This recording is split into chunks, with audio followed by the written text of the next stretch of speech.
record in this computer. This should be it. 1 second.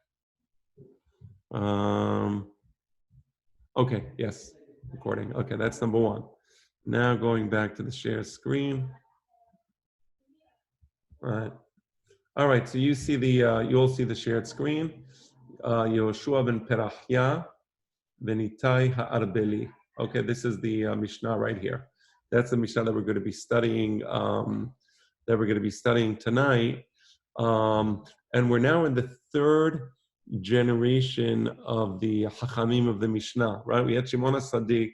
Shimon HaTzadik was the last of Anshe Knesset HaGedolah, and then after him we had the generation of Antignos Ish Socho. He was the first generation of the Hakhamim Mishnah. Then you have Yosef ben Yoezer and Yosef ben Seleda. We studied their lessons last week, and that was the second generation. Today, we're up to the third generation of the Hakhamim that preceded the Mishnah. And for those of you who know a little history, you remember last week we said that Yosef ben Yoezer was during the days of the Hashmonaim and the Greek occupation of Israel. And I also told you some of the stories associated with Yosef ben Yoezer. So today we're in the point where the Jewish kingdom is the kingdom of the Hashmonaim. And now the king is a person called Hyrcanus, Jonathan Hyrcanus. In the Gemara, he's known as Yanai HaMelech. I know him as Yanai HaMelech, but the historians refer to him as Jonathan Hyrcanus. So what happened is that, just a little background, I guess it's good to know where we are. So the kingdom in Jerusalem is strong, it's stable, there's prosperity in Jerusalem. The king Yanai is not only a king, but he's also a Kohen Gadol. That's a problem. In the Torah, we believe very much in separation of powers, right? So the Kohen Gadol is one keter, is one crown. The king is another keter, is another crown. It's separate crowns. And of course, there's a Hacham. The Hacham is another crown. The fact that you had in one person, he was both the king and he was a Kohen Gadol, that was considered to be inappropriate. That was considered to be unhealthy, not a good situation. And indeed, with all that was good during the generation of Yanai HaMelech, there was a lot of bad things as well. I'll give you an example. He was once having a meal with the Hakhamim. He was at first very close with the Hakhamim, and he was drinking, and I guess they may have been drinking, or some of them may have been drinking. Certainly one of them was drinking. His name was Eliezer. He was drinking, and he's talking openly with them. Everybody's in a good mood, and he's saying, listen, since you people are Hakhamim, how about you tell me if I'm doing something wrong? Like, I'm the king. I want to be good. Tell me if I'm doing something wrong. So this Hakam called Eliezer, I don't know what took place in his mind. He starts telling him, it's really nice that you're the king, but you shouldn't be the Kohen Gadol. And he tells him, you shouldn't be the Kohen Gadol because your mom was defiled. Let me explain, just so you understand what that's about.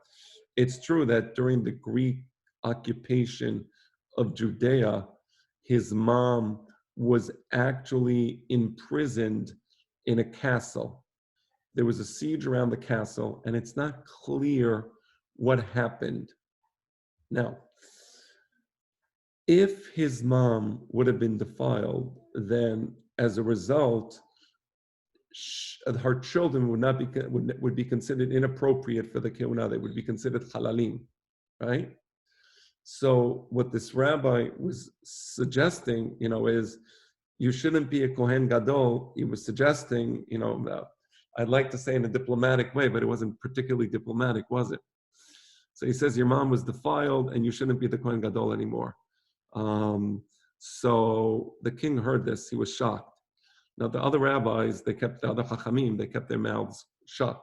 They didn't, get involved. So this Yanai HaMelech, he massacred all of the Hakhamim. He killed them all. And because of this incident, he killed them all. The only one he didn't kill was Shimon ben Shattach. Shimon ben Shattach was the brother of his wife. And Shimon ben Shattach managed to run away. And the Gemara has some stories what happened when Shimon ben Shattach came back. And the general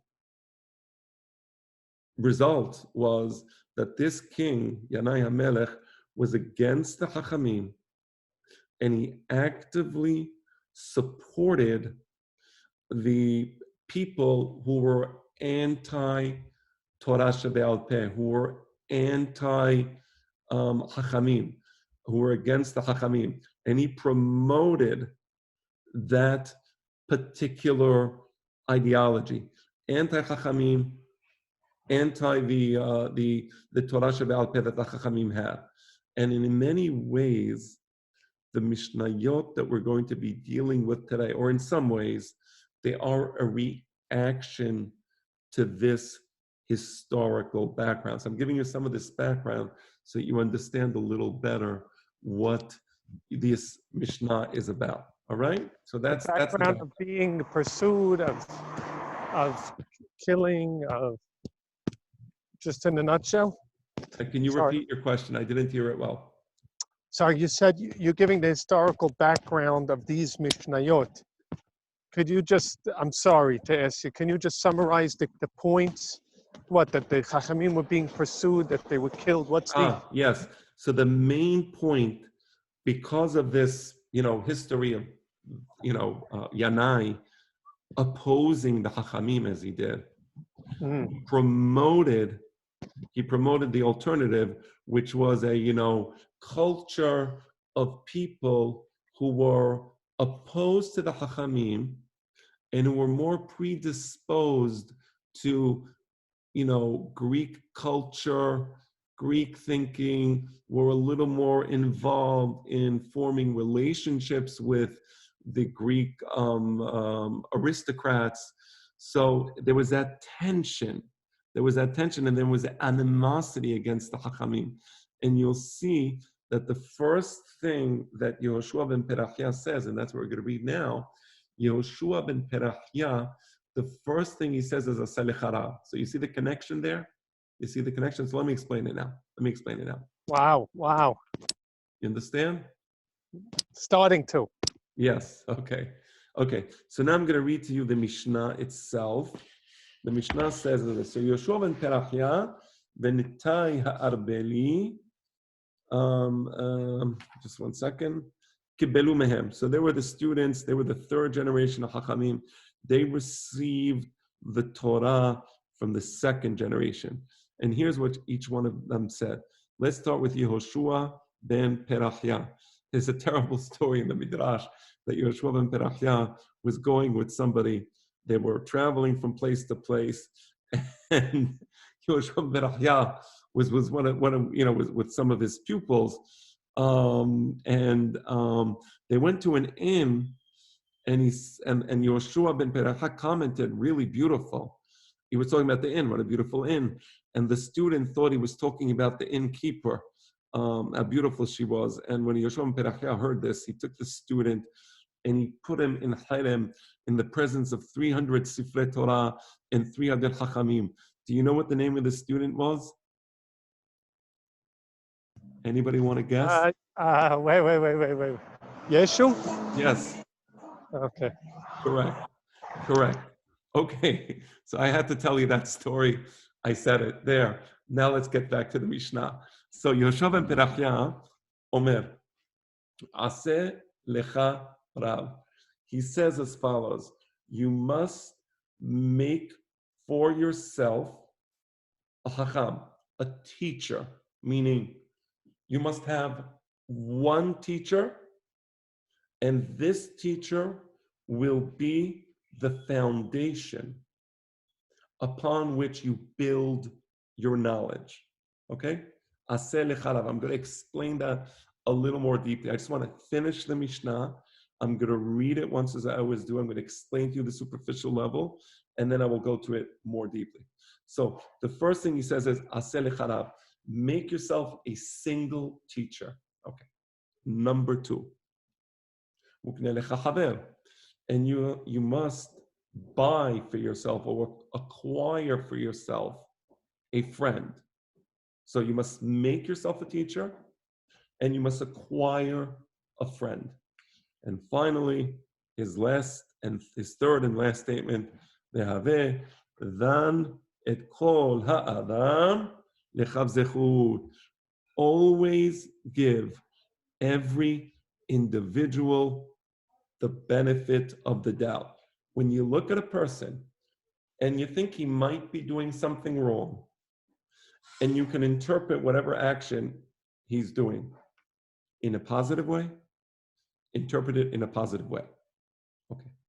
That's the Mishnah. That's the simple meaning.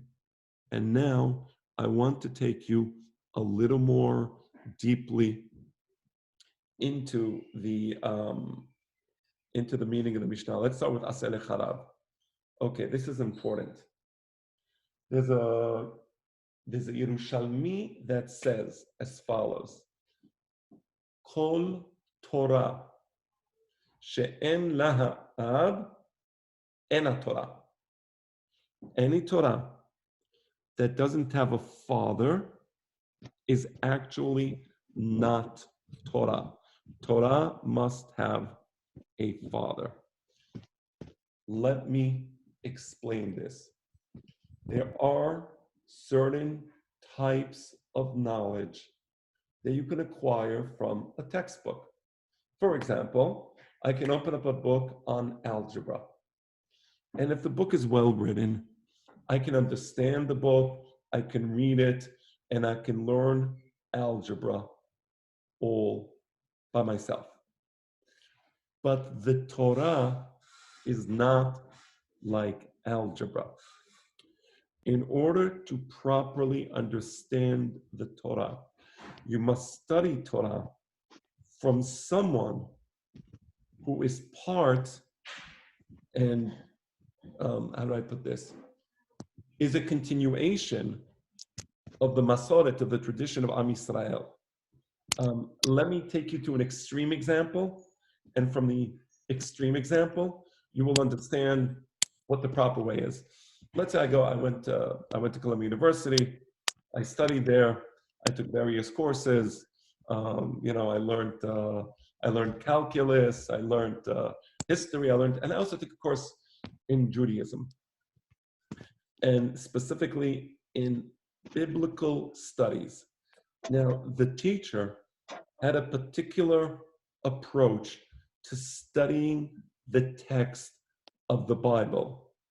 It was an approach that was completely divorced from Yahadut. He wasn't taking a Jewish or a rabbinic approach to the Pesukim. He was looking at the Pesukim as if, although this is just a question of finding the right meaning, the right lexical meaning of every word. He compared words in the Torah to words in Akkadian, to words in Ugaritic, and he tried to explain what the Torah really means. That's a Torah she'en la'ab. That's a Torah that doesn't have a father. That's the Torah that's divorced from our traditions. Okay? And what's important is that the Torah is not just a book that exists. The Torah is part of the heritage of the Jewish nation. And when you study Torah, you must study it within the context of the heritage of the Jewish nation. They have this, and some of you may not like what I'm about to say, and I think I'm okay with that, respectfully. They have this, new critical approach to Bible, where they try to show, chas v'shalom, that the Torah, this part of the Torah was written in this generation, and another part of the Torah was written somewhere else, and they really take the Torah and they dissect it and slice it, and they think that they're really smart for doing this. But the truth is, that's not Torah. And the reason it's not Torah is because en la'ab, it doesn't have a father. anybody, none of our parents, none of the Hakhamim of the previous generation would even understand what you're talking about. Because we never had a problem understanding the Pesukim of the Torah. All these problems that these biblical critics try to solve are artificial problems, right? None of these problems are real problems. So, you come, it's like, imagine, let me take you back to a week ago, our class a week ago. So I have a newspaper in Indian and I have a dictionary, and now I'm going to, the newspaper is written in Hindu, okay? And I have a dictionary, and now I'm going to, I find a contradiction in two parts of the newspaper. Well, I'm a Westerner. That contradiction is silly and arrogant. I can't come from a Western culture and say, I just found the contradiction in a newspaper written in Hindu. I'm not part of that culture. I really don't speak the language well. I don't know anything about their thinking. That's arrogant for me to do that. So when these biblical critics come and they find these contradictions in the Torah, supposedly, those are artificial contradictions. If you ask a Jew from our parents or Hakhamim from our, from that generation, none of them had a problem with understanding the Torah.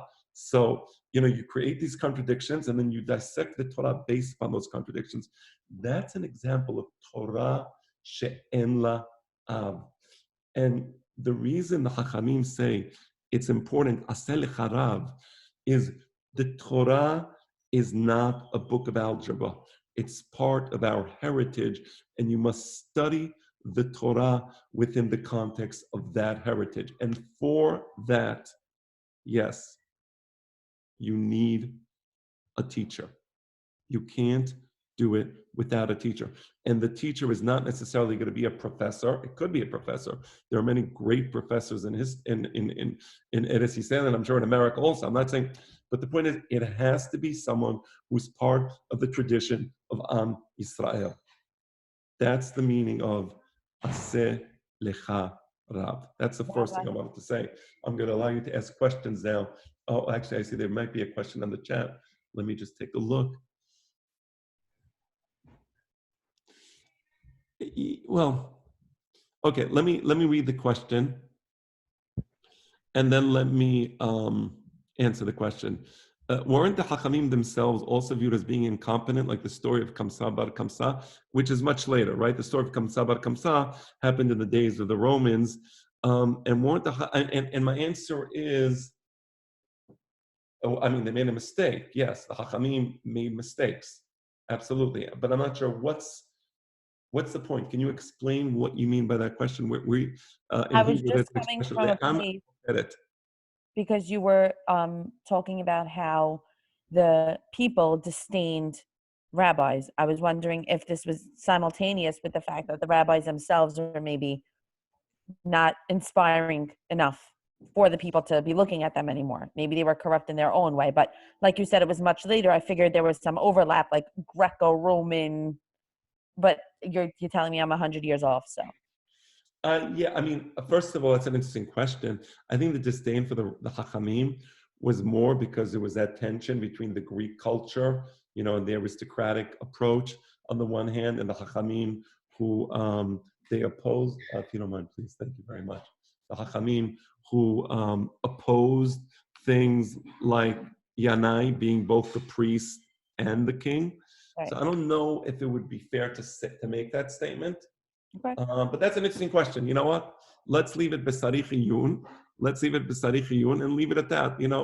There's no question. Hakhamim made mistakes over the course of the generations, and that's clear. We saw what happened to the Talmidim of Rabbi Akiva.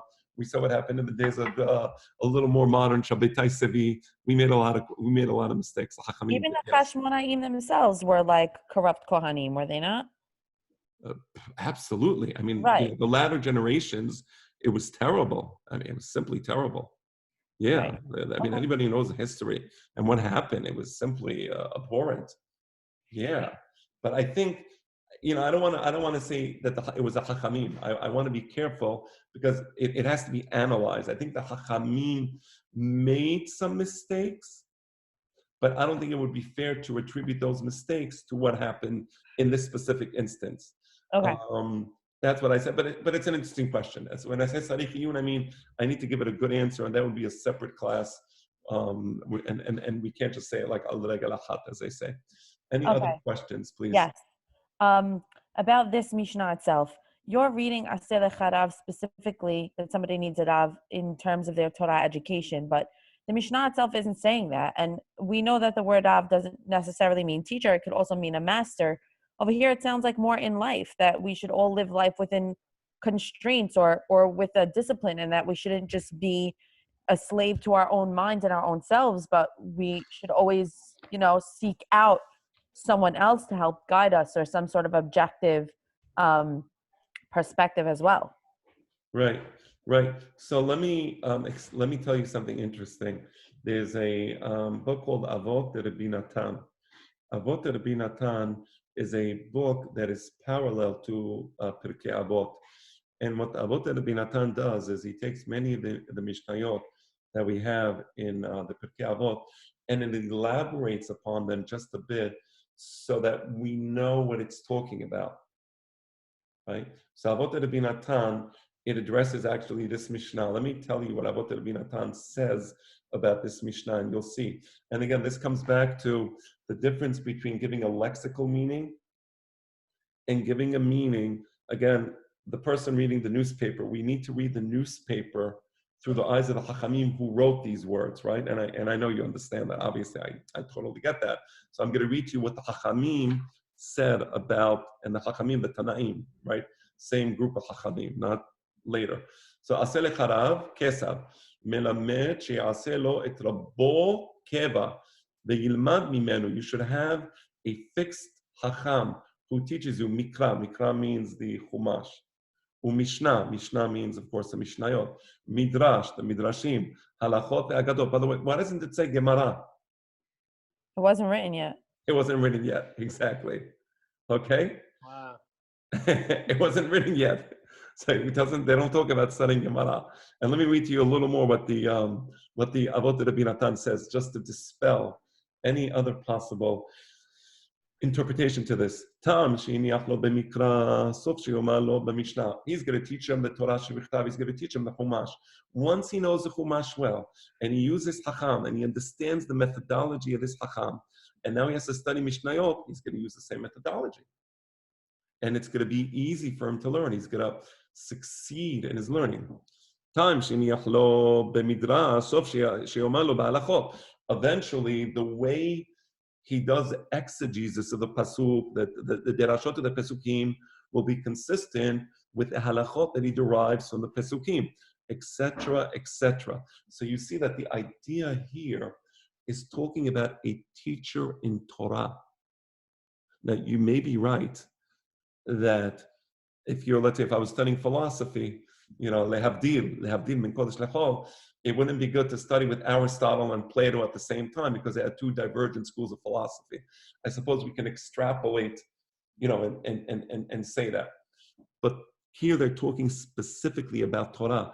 And the idea of Torah she'en la'av is so important because there is this tendency among the modern generation, now that we have universities, and I like university studies. I went to university and I derived a lot of benefit, but there's this attitude, I can just open the book of the Torah and study it divorced from the culture of the Torah.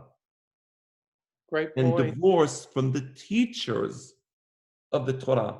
It's imagine somebody wanted to study Buddhism, and he doesn't. I would not recommend to study Buddhism because it's Abot Hazaras. I'm not chas v'shalom, but I'm just saying. Imagine somebody wants to study Buddhism, but he refuses to study Buddhism as the Buddhists teach Buddhism. But he's trying to look at it from the outside. Well, you don't really understand Buddhism, then, do you? No, of course, agreed. Torah has to be taught within its constraints, and it can't be an unfettered study. It just didn't look to me like this Mishnah is saying that, because even if you look at I'll buy what you're saying, but I'm still stuck only because if you look at the continuation of the Mishnah, it just seems to be talking more about a person and their social, emotional health, and just less about their Torah life. But maybe the way you'll explain the rest of the Mishnah will clarify that. Just if I'm seeing a flow of it, it's talking about like a human being and how to be a successful human is you need to get your life guided, and then you have to make sure that you're socially well kept and that you know how to interact properly with people. Right. Let me just say one more thing, and then I want to hear what Natan. I heard Natan there in the background as well. I do want to hear what you had to say. So just give me one moment, and let me just say one more thing. This Mishnah is dealing with the three things that a person needs to get from the world around him, and one is you need to have a teacher to teach you wisdom, and the wisdom here is the wisdom of the Torah. The second thing is you need companionship in life. You need to have companionship in life. You cannot live alone.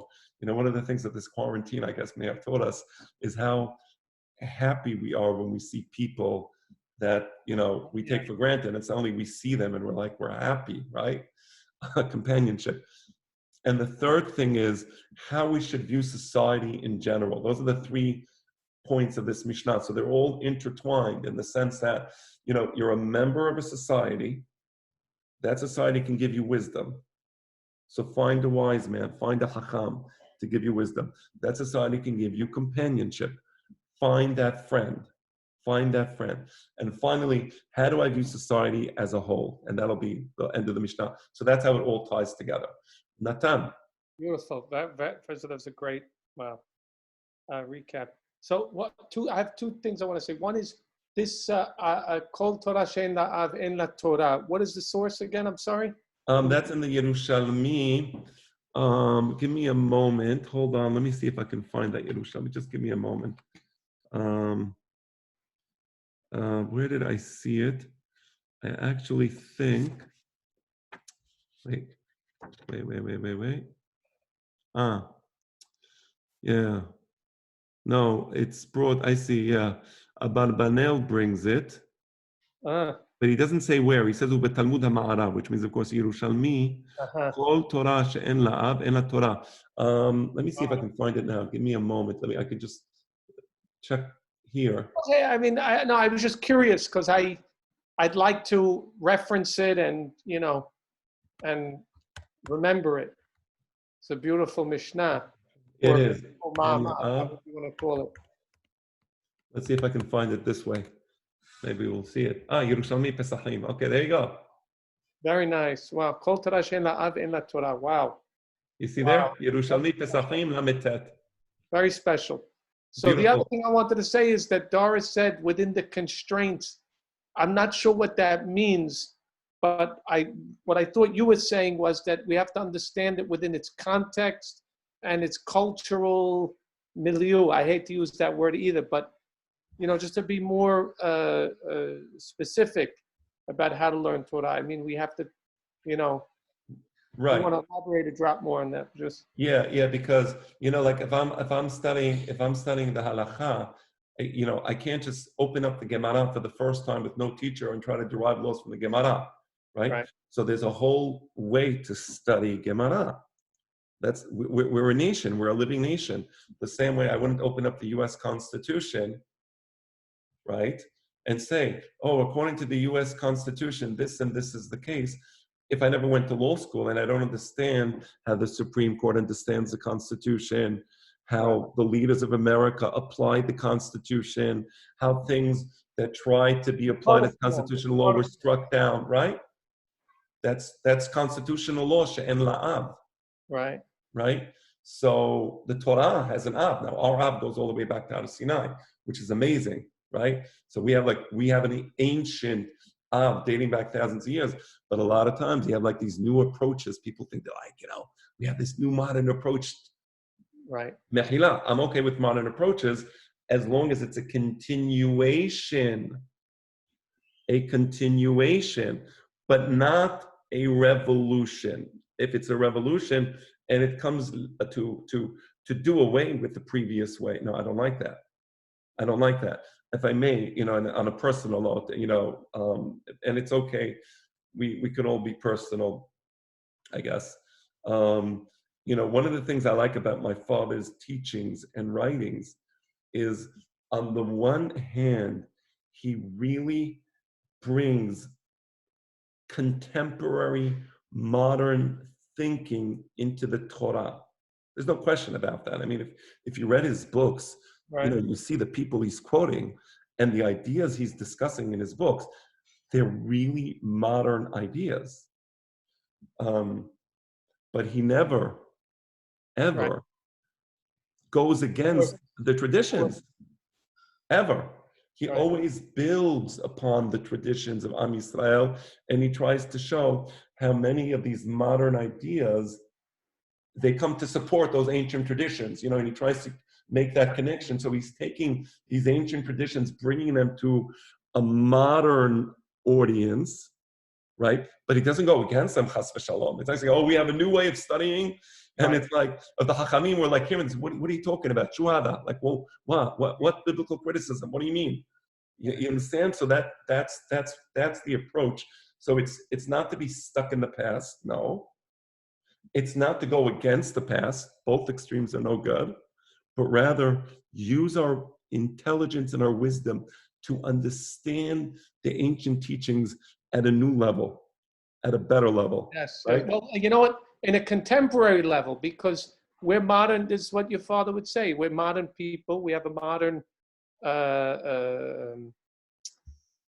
perspective, and those are keys to unlock the Misorah in a way. Yes? Yes, exactly. Okay, and two more comments, and then we'll go to the we'll go back to the text. Jordan in Seattle writes, just an observation. So many statements in Abot are made in threes. I wonder if there's any reason for that. You're right. It's like the Sugyot in the Gemara. There's many Sugyot in the Gemara that are also based upon three. Sugya Meshuleshet. It's not a coincidence. Al Shelosha Devarim HaOlam Omed. I think the reason three is important is probably has to do with Euclidean thinking, where three is a very stable number. So if you have a table with a triangle, it's like a very stable figure. But interesting, it's something to think about. Okay, Doris. Lots of Mishnayot in general are divisible. Oh, okay. Well, there you go. Okay, agreed with the comments. Let's continue. All right, I'm going to say Barachana. Baruch Ata Adonai Eloheinu Melech HaOlam she'akol nהיה מדברו.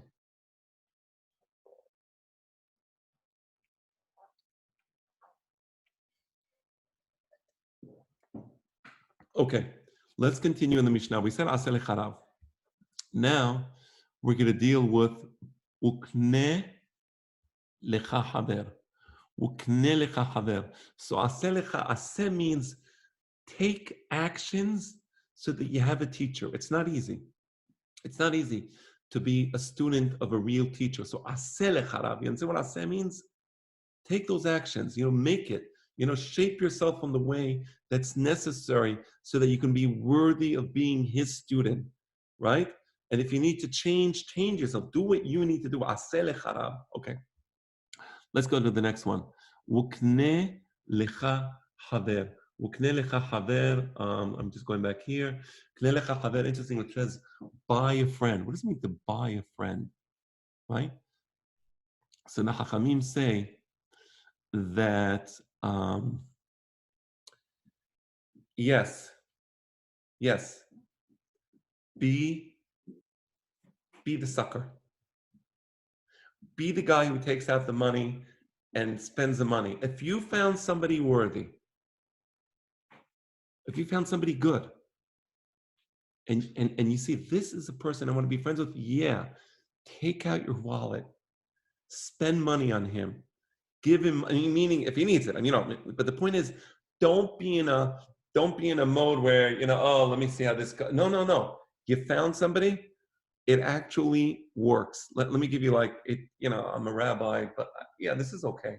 So a guy wants to go out with a girl, and he's like, he likes her, but he picks her up in a jalopy.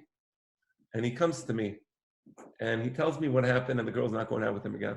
He's a little upset. I said, what happened? He said, I picked her up in a jalopy. I said, why did you pick her up in a jalopy? He has a beautiful sports car. No, I wanted to test her. I wanted to see if, and I told him, listen, when it comes to friendship, people judge you in that way. And it's okay because that's just the way, people become close to each other. So if you have to pick her up in a nice car to make her like you, pick her up in a nice, if you have it, if you have, not everybody has a nice car, but if you have that, then do it. There's nothing wrong with it. It's actually a good thing. And that says, meaning take out the money, spend the money, and do what you need to do. If you found somebody worthy of friendship, then it's worth all the money in the world, because those people are far and few between. That's the first level. Why are you reading kineh as so literally as to buy with money and not as to acquire? Like kaniti ishet Hashem. Yeah, no, first of all, you're right. And there's also v'chohen ki yikneh nefesh kinyan kaspo. There it's the Hakhamim say it's also a wife. But okay, listen, first of all, I agree with you. First of all, I agree. Kinyan means to shape also. It means, it doesn't just mean to buy. I do agree, and I think that's a very good interpretation of the Mishnah. I'm talking like in a modern context. I find that the weakness people have is that people are always thinking about, am I giving too much to the relationship? Right? Oh, I did this and this, and I think what this Mishnah is teaching us, in addition to what you just said, and I agree with what you just said, you know what? I do agree that there's an element there, shape the person, mold the person, do what you need to do to acquire. It's not just money. But there's also an element of giving. That's what I'm trying to say. Because in the modern context, people are always thinking, oh, I gave too much, I did too much. And no, if he's a good person, do it. It's worth it. It's worth the investment, because at the end, the friendship with a good person will be good for your neshama. It'll be something that will help you. This is not just about acquiring a friend. It's about developing a relationship which will affect your neshama in a positive way. And that's worth all the money in the world. So that's ukneh lecha haver. Okay? Okay. And I want to say something about ukneh lecha haver, because I think I do agree with you, Doris. And because you said what you said, I'm actually going to expand upon it just a little, okay? And I think this is a really important point, what I'm about to say. Let me just first plug in my computer before the battery runs out. There's a plug here somewhere. Oh, here it is. Okay. The Talmidim of Rabbi Akiva, shelo nahu chavod ze bazeh. Okay. So the Talmidim of Rabbi Akiva, they were killed. They were killed with, the Gemara says, the Gemara says in Masechet Yevamot of Samech Bet, it says that they were killed the askara. Askara means it was some sort of respiratory disease. 24,000 killed. Shelo nahu kavod ze bazeh. They didn't show the proper respect to each other. And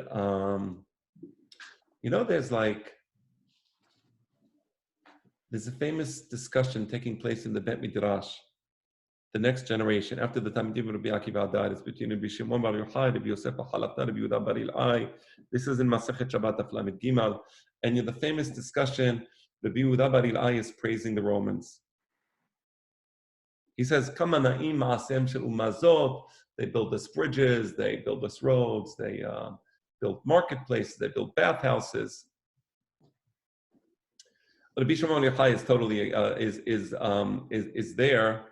Rabbi Shimon Yochai, and he's opposed to the whole thing. He's like, And I heard an amazing shi'ur by a Hacham in Eretz Yisrael that I really love. He's and I consider to be a worthy Hacham, Rabbi Moshe El Harar. He says something. He said an amazing class, and you know what? I would actually tell you to listen to it. If your Hebrew is good, it's really worth listening to. And he says that Rabbi Yehuda bar Ilai, he was the one who succeeded. The Romans allowed him to stay in the yeshiva. Rabbi Shimon Yochai had to go to the cave. Rabbi Yosef bar Chalafta had to run away to Sipori. The one who succeeded the most was Rabbi Yehuda bar Ilai.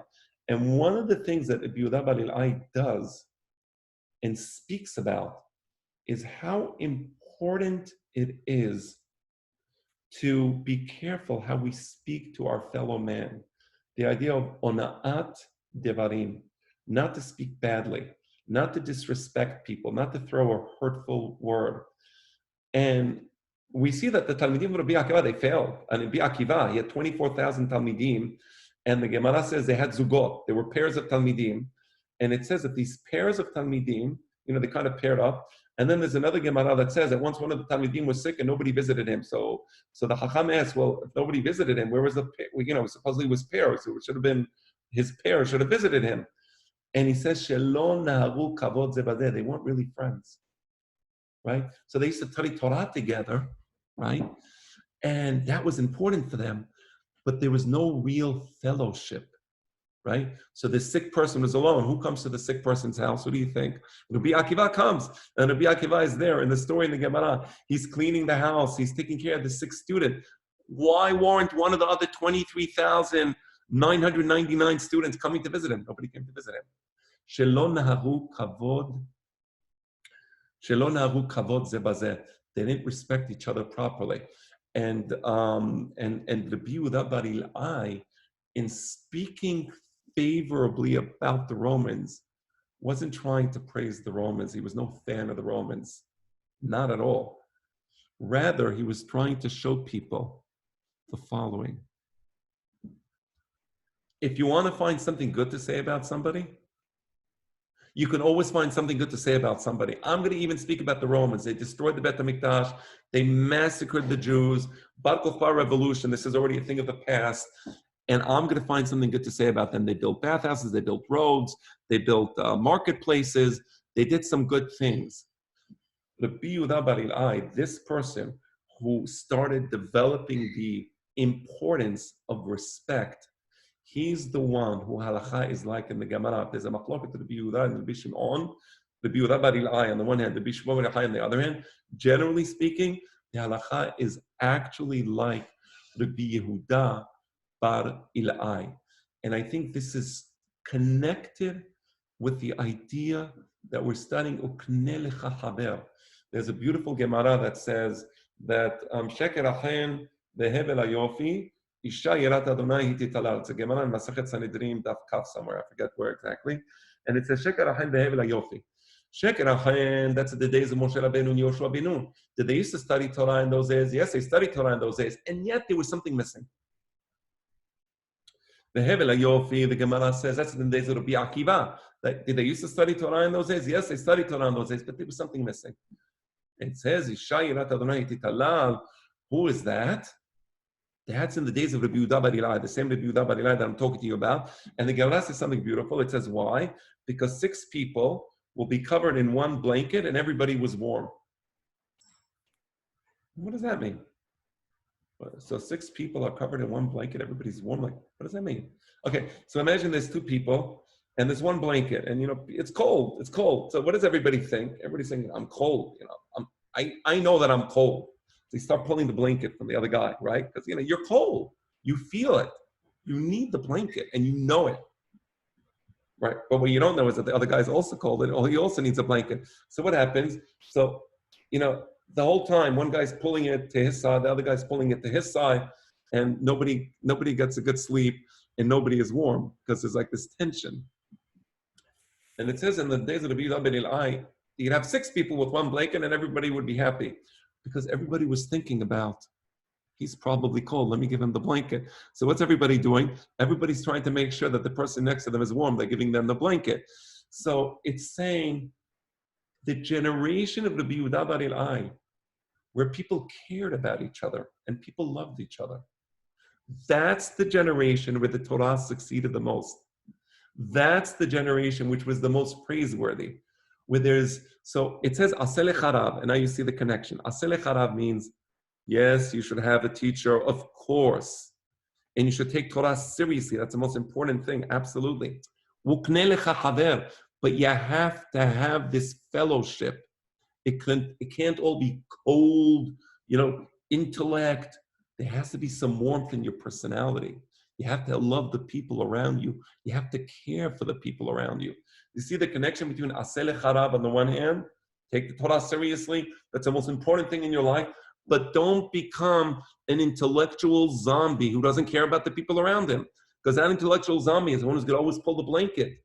There's always going to be thinking, I'm cold, I have to wake up the next day, I have to study Torah, I need a good sleep, blanket's mine. And what about the person next to you? He's not cold and he doesn't have to study and he doesn't even get sleep. So in the days of the Yehuda bar Ilai, they made the Mishnah Ukne lecha haver. They had real camaraderie. So now you see the connection between Aseh lecha Rav on the one hand, Ukne lecha haver on the other hand. You see how important that is? And to finish the picture, you look at the world around you. It's so easy to take a cynical view of the world. It really is. And as a student of history and as a student of political science, I'm not a big fan of the political elite, that's for sure. I think that the political elite are, in a sense, looking to rule upon the people, not for the benefit of the people, but for the benefit of the political elite. But that's subject of another class. But it's so important not to have a cynical view of other people, not to think badly. I'll give you an example. A question that comes up in Israel. In Israel, you have these dairy restaurants. The milk in Israel is kosher, right? And have dairy restaurants. And somebody's sitting in a dairy restaurant, and it happens a lot. Sometimes you have a business meeting, and you got to sit in a restaurant because you have a business meeting there, and it's not kosher. It doesn't have hechsher. It doesn't have hechsher, it's kosher. So like, people come to me as a rabbi, I would give a class once and say, oh, we saw that person sitting there and he had a kippah. He had a kippah on his head. And he was sitting in a restaurant without an hechsher. And so I said, so I'm talking, I'm giving a class actually. And they're kind of complaining about this, some of the people in the class. And I'm saying, so explain to me what the issue is. So I said, what do you mean what the issue is? He's sitting in a non-kosher restaurant. I said, was there non-kosher food there?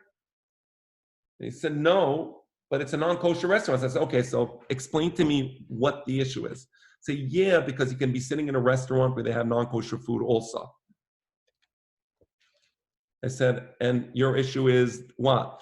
They said, our issue is mar'it ha'ayin. It doesn't look good. And I want to tell you what I answered, because that was their issue. It doesn't look good. You know what my answer is? It doesn't look good to a person who wants to find bad. The Mishnah says, if you're looking at a person and he's sitting in a restaurant and you automatically decide it doesn't look good because it looks like he's eating non-kosher, well, why are you looking at him in that way? The guy has a kippah on his head. He obviously cares. Although even if he didn't have a kippah on his head, maybe he's also not eating non-kosher. Why do you have to automatically assume the person is eating non-kosher? That itself is the problem. And what the Mishnah is telling you is, stop looking for faults in people. Stop assuming this person is no good. That's itself will go against the first two things. The first thing is Aseh lecha Rav. You study Torah, take it seriously. Great. You got that down. Good night, honey. Oh, I'm in a class. Okay? My daughter's saying good night to me. All right. That's great. You're taking Torah seriously. Number two, you love and respect the people around you. But number three, there's people outside your circle, right? Sometimes people call them chilonim, sometimes people call them whatever. Stop looking negatively upon those people. That's a problem. That itself is an averah. You can't do it. So you need to tie up these three things.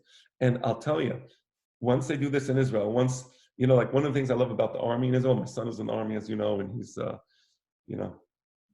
bless him. God bless his platoon. They do crazy things.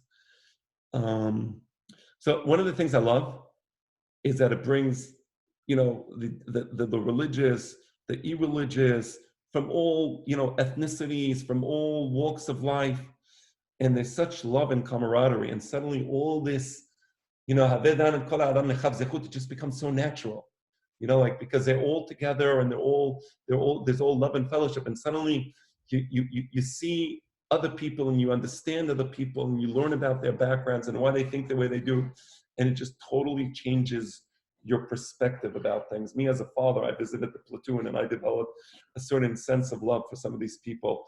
And I'll tell you a story that happened. This is a true story. So my son Joey, his mefaked comes to the house. They have this thing in the army where they have to come to your house just to see that everything is in order. So the mefaked comes to visit us. Obviously, this is when I still lived in Israel. So the mefaked comes to visit us. He's a complete chiloni. By the word, I don't like the word chiloni. I'm just using it. Complete irreligious background. Doesn't know anything. And I really believe in this Mishnah. I seriously do. Okay, I love all of Am Yisrael, especially the boys in the army, especially them.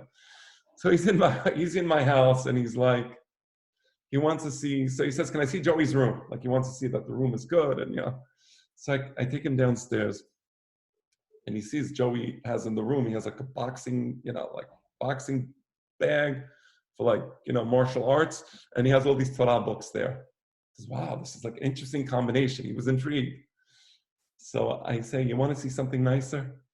He says, "Yeah." So I take the mefaked. I have in my house in Eretz Yisrael, I had a bet knesset in my house. Anyway, I take him to the knis in my house, and there's an Aron Kodesh there, and the whole thing is just all the walls are just books, and ancient books. I got from my father, I got from my grandfather, Alav Shalom, all these old books, and he's looking around. And I decide, let me push it a little. So I take out a book of Tehillim. I say, "Listen, you're in a synagogue now. Why don't you read a Mizmor of Tehillim?" So he looks at the book and he says, "This was written by King David, wasn't it?" And I said, "Yes." He says, "I want to read it. I want to read it." So I didn't have a kippah. I gave him my kippah, put it on his head, put my arm like this. And he was reading the book of Tehillim, and he was so emotioned to be reading the words of David HaMelech. It connected with him. Now, the lesson from this is, and then, later on, there was so many times where I saw this mefaked by coincidence in different places and train stations and this and that. And there was always that memory and that shared experience. And there was a certain feeling that we developed towards each other. So what am I saying? It's so important to try to view people in a positive way.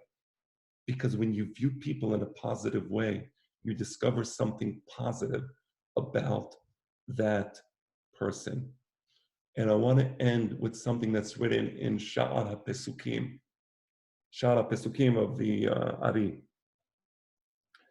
He says, when you offend someone, the Isur de'oraita v'ona'at devarim, when you offend someone, why is it such a big averah? The Pasuk says about the averah of offending somebody, v'ona'at devarim, it says, ve'areta me'elohecha, you should have fear of God. So he asks the question, why does it say here you should have fear of God? It doesn't say, don't eat non-kosher and you should have fear of God. It doesn't say that. It doesn't say, put on tefillin and you should have fear of God. But here it says, lo tonu ish et amito, v'yareta me'elohecha ani amonai. He says, you have to have fear of God. And he says something so fantastic. He says, because man was created b'selem Elohim. There is something in the neshama of your fellow man, which is kadosh, and it comes from God. And when you offend that person, you're actually offending God, right? And I think this ties in with what we're reading today. Try to find the positive aspect of every person, if you can. If not, then not. But if you can do that, you just did something great. Because when you bring the positive aspect out of every person, you are really doing something great. And what are you doing?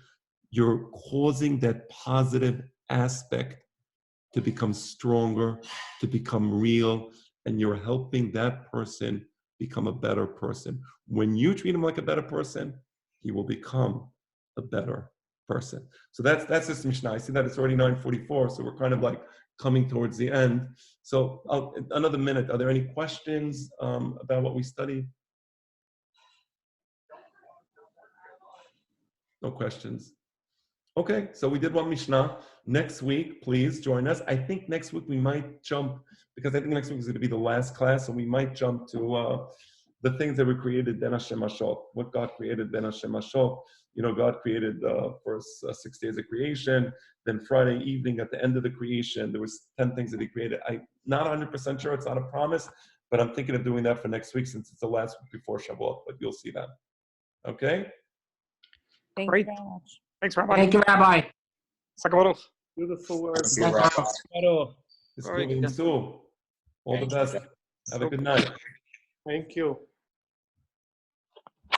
Very nice.